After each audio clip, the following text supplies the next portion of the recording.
This small country store behind me, with a customary crowd of idlers on the front porch, or stoop, as the South Africans call it, might be found in any small rural American community. But the dirt road that runs parallel to this small country store marks the beginning of the location in the town of Nelspruit, the African location where natives are forced to live. In 1957, 80% of Johannesburg African men and women lived under the poverty line, in a constant state of earning just enough to get by, but not enough to save. So when the Public Utility Transport Corporation, or PUTCO, raised bus fares from 4 to 5 pennies, the squeeze was more than the majority of the city's workforce could afford. Already pushed to the outskirts of the city by the Bantu Authorities Act of 1951, the African men and women of the surrounding residential zones were dependent on the buses for transport to the city where a majority worked. Instead of giving in to the fares, black men and women of Alexandra decided to make their own decision, opting to walk the 22 miles in protest.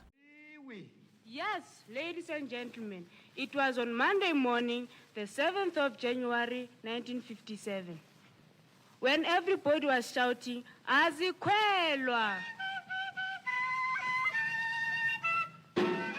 The phrase "Azikwelwa," or "we shall not ride," was the chant of 60,000 residents of the segregated Johannesburg suburbs who walked instead of riding the bus. What had first started as a demonstration of non-compliant resistance by the African men and women of Alexandra had now grown to include other demonstrators in separate Johannesburg suburbs, even ones where fares hadn't increased.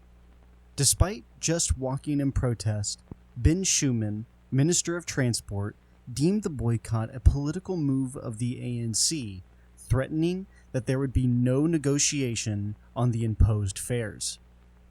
The police went in to crush the boycott, conducting pass checks, and made it illegal to give rides to boycotters.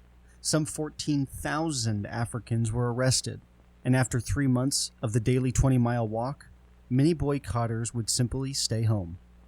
But months of nonviolent protest had cost the PUTCO, on average, $212,800 per month.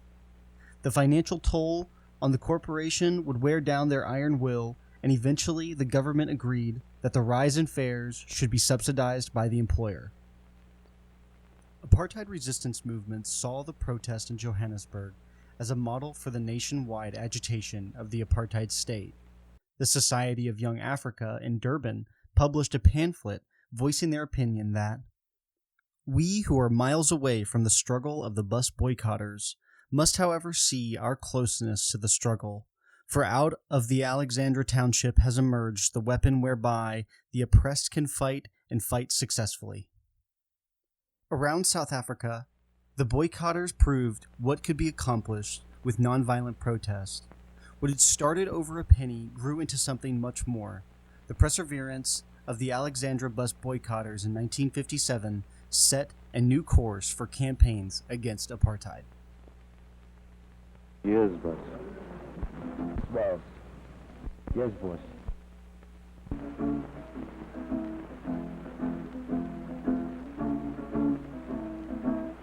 Oh,